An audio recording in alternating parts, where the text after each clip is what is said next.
demi hukum kasus ini harus segera dihentikan. Ada yang mengatakan, loh kalau memang merasa kuat, kenapa dihentikan? Saya bilang ini orang bodoh yang mengatakan demikian. Berpikir nggak kasusnya ini kasus pidana, kalau lanjut ke persidangan Mas Roy akan pakai rompi orange dan mungkin ditahan.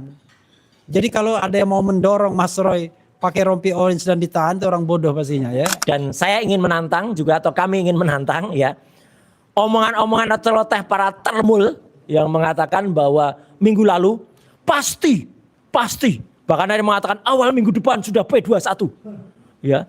Bahkan ada Mak Lampir yang jarinya selalu pakai cincin banyak, yang tangannya bisa masuk ke ijazah yang katanya embus itu, mengatakan 1000% minggu depan terbit P21.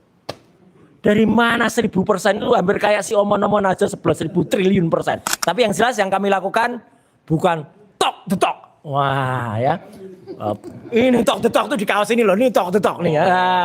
Kaosnya lama tapi ini tetap sama. Para termul itu hanya melakukan talk the talk. Ya. Kalimatnya siapa ya, talk the talk ya? We walk the talk, only talk the talk. Kayak junjungannya ini ya gitu. We walk the talk, only talk the talk.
Assalamualaikum warahmatullahi wabarakatuh.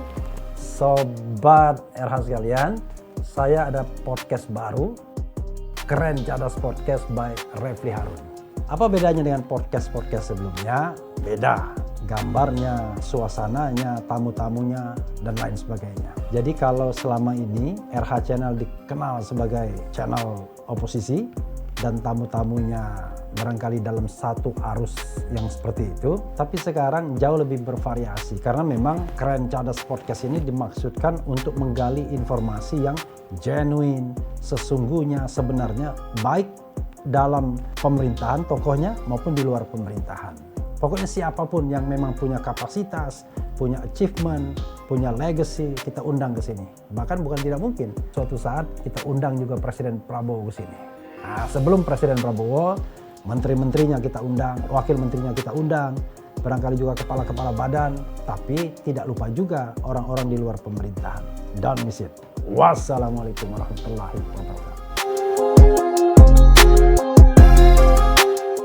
Ada satu sebelum Mas Roy, saya mention bahwa di publik ini seolah-olah Mas Roy menyerah, ya. Dr. Tifa menyerah. Wujud dari penyerahan itu minta SP3.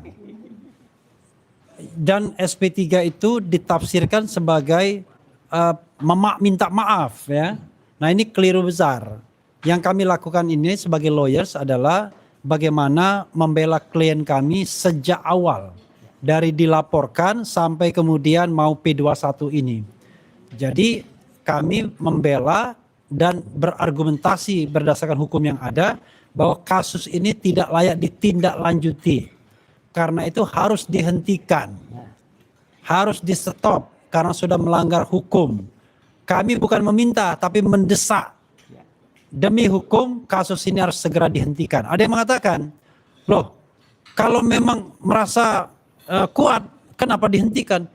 Saya bilang ini orang bodoh yang mengatakan demikian.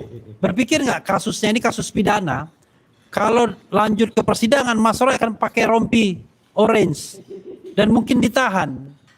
Jadi kalau ada yang mau mendorong Mas Roy pakai rompi orange dan ditahan, itu orang bodoh pastinya ya. Jadi apa yang ingin kami lakukan? Menunjukkan bahwa from the beginning bahwa penersangkaan sebelumnya pelaporan itu tidak layak bagi kasus-kasus dalam dimensi konstitusional dan hak asasi manusia ini. Tapi bagaimana pembuktiannya dengan ijazah Jokowi? Banyak forum untuk membuktikannya, baik on court maupun out of the court.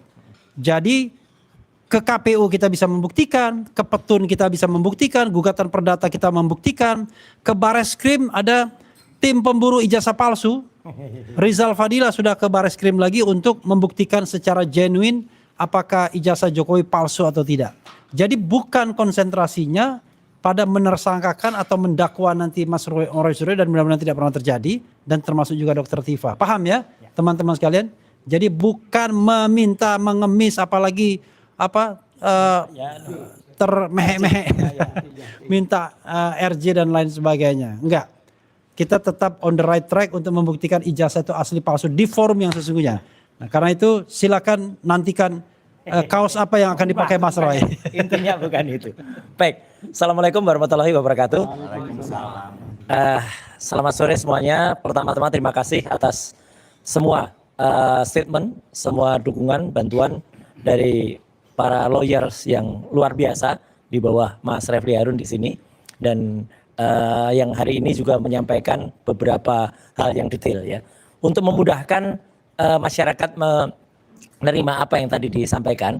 Saya akan sedikit meresum sedikit apa yang dilakukan semuanya. Pertama-tama yang tadi terakhir diterangkan oleh Pak Al-Katiri dan juga Pak Ramdan adalah perjalanan ketika saya dan Dr. Tifa itu mengajukan permohonan kepada Komisi Informasi Pusat DKI Jakarta, ya, Komisi Informasi DKI Jakarta, dan sudah muncul yang namanya Akta Registrasi Sengketa.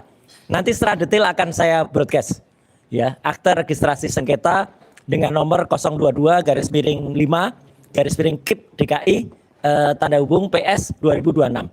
Ya, ini intinya adalah yang mengajukan dua orang, saya dan Dr. Tifausia Tiasuma. Untuk yang teradu adalah Kepolisian Daerah Metro Jaya selaku termohon. Intinya kami minta daftar dari barang-barang bukti yang ada. Karena selama ini yang diterima itu adalah daftar yang dihitamkan. Daftarnya saja dihitamkan, apalagi isinya. Maka kami minta daftar untuk bisa kami ketahui. Kenapa itu penting? Ini sangat berhubungan dengan statement Dr. Tifa di tempat ini kemarin, ya. Jadi ini sekaligus menegaskan kita ini semua sama, ya, baik tim TPDT, Troya, Tokham maupun juga tim dari teman-teman sebelah, ya, timnya Pak Kosinudin. Semua gerakannya adalah sama, hanya tempatnya saja yang berbeda. Dr. Tifa kemarin mengatakan yang kita pentingkan adalah 3C. Nah, sekarang saya terangkan apa itu 3C. 3C yang pertama adalah clean dokumen. Jadi apa? Yang nanti kita butuhkan adalah dokumen yang benar-benar bersih. Dokumen yang bukan dokumen yang asal diunggah. Selama ini kita percaya begitu saja bahwa dokumen yang diunggah adalah dokumen milik Dian Sandi. Meskipun Dian Sandi akhirnya meminta maaf kepada yang Dian Sandi. Sorry. Nah ini, ketika Dian Sandi mengatakan itu milik Joko Widodo, tapi sebenarnya file ini hanya 76 kilobyte. 76 kilobyte inilah yang akhirnya menjadi masalah antara peneliti muda yang luar biasa berbakat, topi merah, dengan salah seorang yang dulu pernah menjadi bagian dari kita, tapi kini sudah membelot dan menjadi pengkhianat, yaitu Dr. Rismond Hasiolan Sianipar M. Ya, harus begitu cara ngucapinnya. Soalnya dia minta disebut namanya secara jelas. Kalau si Omon atau zombie marah, ya udah Dr. Ya. Nah itu. Kenapa? Kemudian Dr. tadi bisa menampilkan yang namanya emboss? Gak mungkin. Topi merah sudah menjelaskan dengan sangat detail, ya, bahwa file sebesar hanya 76 kilobyte itu kalau dibesarkan itu pecah. Logikanya sederhana. Teman-teman dapat WA, gambar di WA yang ukurannya hanya di bawah 100 kilobyte, coba dicetak poster atau dicetak spanduk, pecah. Itulah makanya yang namanya emboss dan watermark yang ada di presentasinya Dr. Tadi palsu. Itulah makanya itu bukan clean dokumen. Ya. Jadi itu bukan clean dokumen. Yang clean dokumen adalah dokumen yang benar-benar nantinya misalnya itu disampaikan adalah yang memang berasal dari produk yang jelas. Itulah yang makanya dilakukan oleh Dr. Bonatua. yang tadi melakukan penelitian dan melakukan buku yang akhirnya clean dokumennya tidak ada kesimpulannya. Jadi ini penting sekali ya perlu dicatat. Clean dokumennya tidak ada. Karena clean dokumen itu haruslah yang namanya fotokopi atau ijazah dan ternyata tidak pernah dilakukan verifikasi. Artinya antara fotokopi dokumen yang ada di 3 KPU, yaitu KPU di Solo, KPU DKI Jakarta, dan KPU Pusat, itu tidak pernah dicocokkan dengan ijazah aslinya. Ini poin penting ya. Jadi intinya tadi Pak Bonatua tuh dalam penelitiannya menemukan fotokopi legalisasi itu di KPU tidak pernah dicocokkan dengan ijazah aslinya. Makanya tidak pernah dilakukan proses namanya verifikasi. Itu artinya. Jadi artinya ketika mengiyakan ini sebagai syarat pencalonan, ijazah aslinya nggak pernah nampak. Ijazah aslinya tidak pernah dihadirkan. Dan itu fatal sekali. Makanya yang pertama yang disampaikan oleh Dr. Tifa kemarin, yaitu clean dokumen itu adalah tidak benar. Ya, tidak pernah ada. Maka itu kita kejar. Yang kedua, yang dilakukan adalah apa? Clear procedures. Prosedurnya harus detail.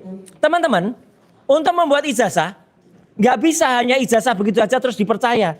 Itulah hasil dari pasar pramuka.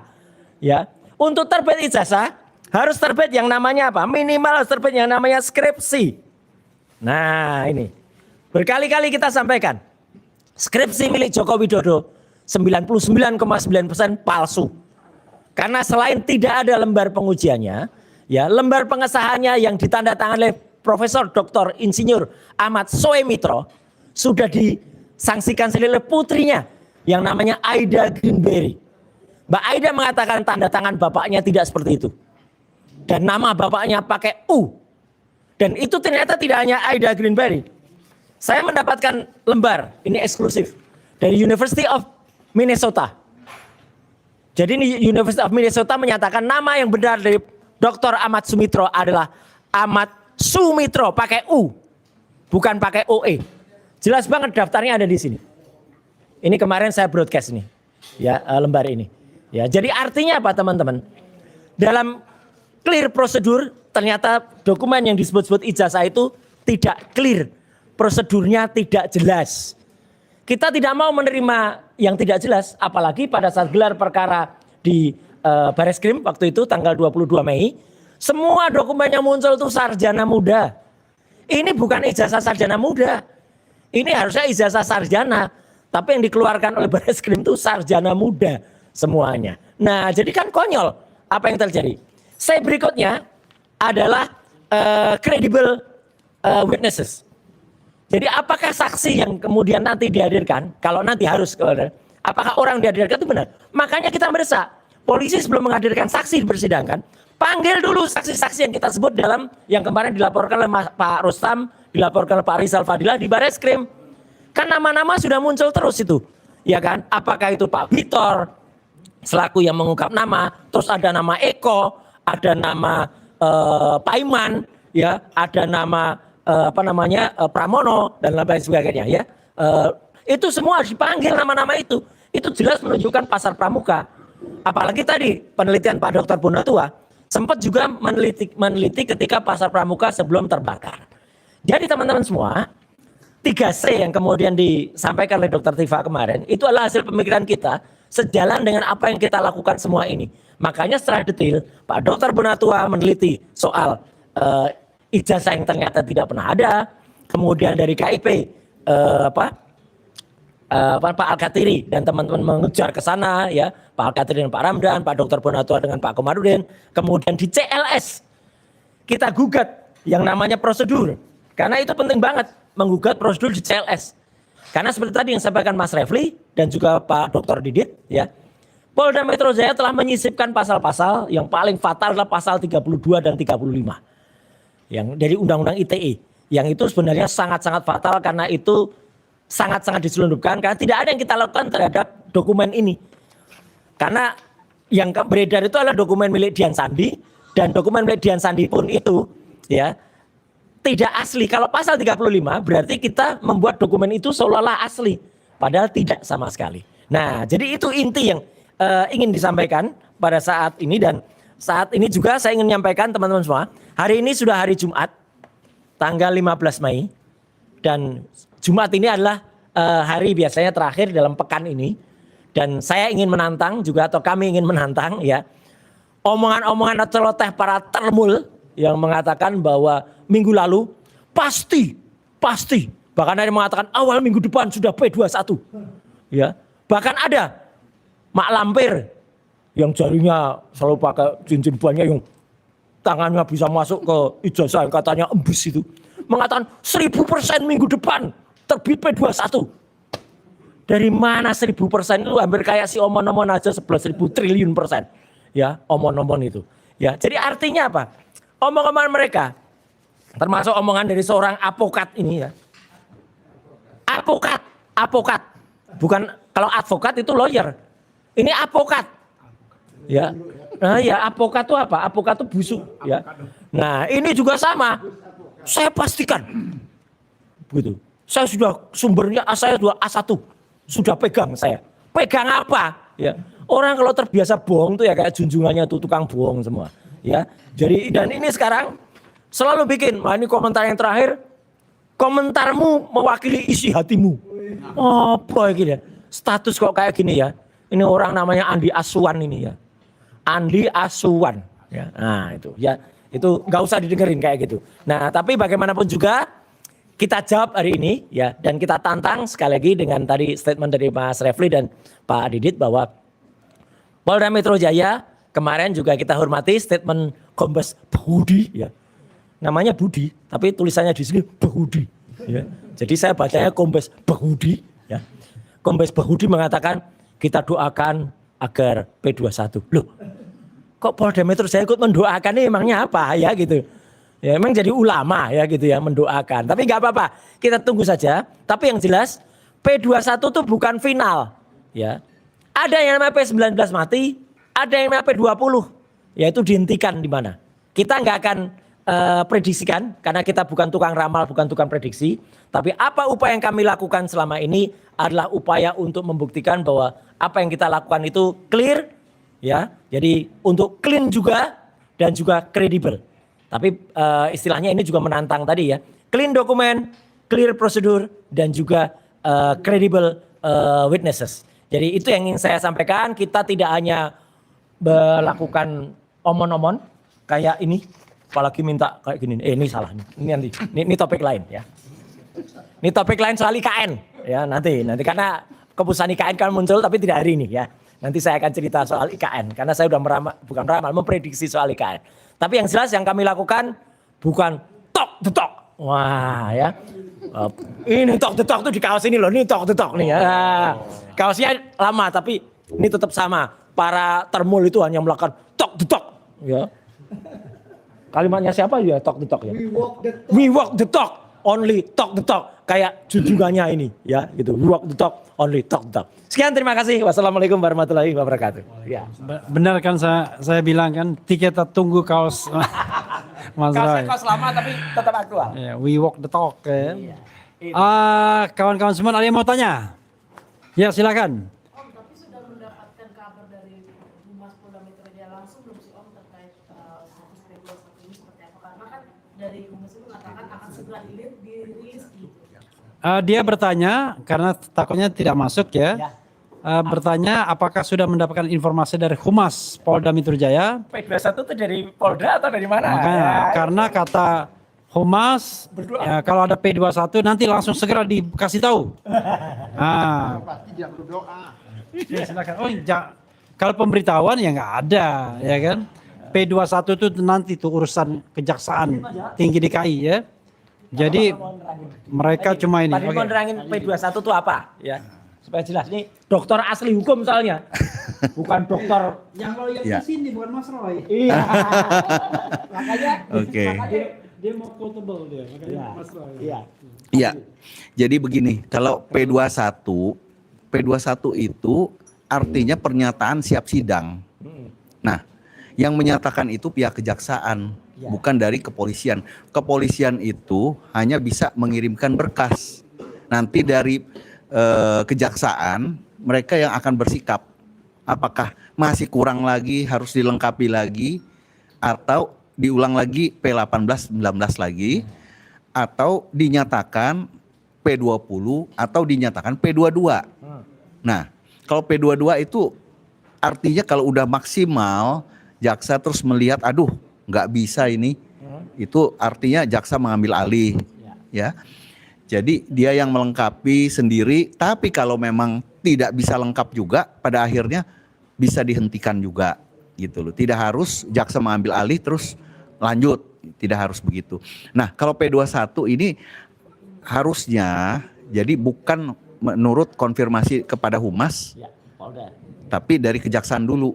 Nah, dari kejaksaan kalau udah menyatakan P21 baru dari Polda nanti menyatakan ya berkas sudah siap akan dilimpah gitu. Jadi kita tidak menunggu dari Polda, kita menunggu dari kejaksaan seharusnya. Demikian ya. Terima kasih. Sip, terima kasih Pak Dr. Didit. Ya intinya adalah kalau mau tahu P21 atau tidak, Anda mainnya ke Kejaksaan Tinggi DKI. Jangan main ke Polda Metro Jaya. Ke Polda Metro Jaya cuma pihak yang mungkin mendapatkan bocoran aja. Apalagi main ke Termul. Apalagi main ke pihak lain yang tidak relevan. Kata Pak Ugroseno, kalau Anda mengetahui di luar prosedur resmi berarti negara ini sudah berkembang menjadi negara mafia, kan begitu. Ada lagi nggak? Ada yang bertanya lagi? Oke. Oke, terima kasih kawan-kawan semua ya. Terima kasih sudah hadir dan mudah-mudahan ini terus bisa membuktikan bahwa ijazah itu memang benar-benar palsu. Iyalah. Dan kasus Mas Roy itu segera dihentikan karena sudah tidak layak lagi, lebih dari 1 tahun ya. Tetapi kita tetap update setiap hari Jumat. Mudah-mudahan ya nanti next week kita bertemu lagi. Wassalamualaikum warahmatullahi wabarakatuh. Waalaikumsalam. Keren cadas.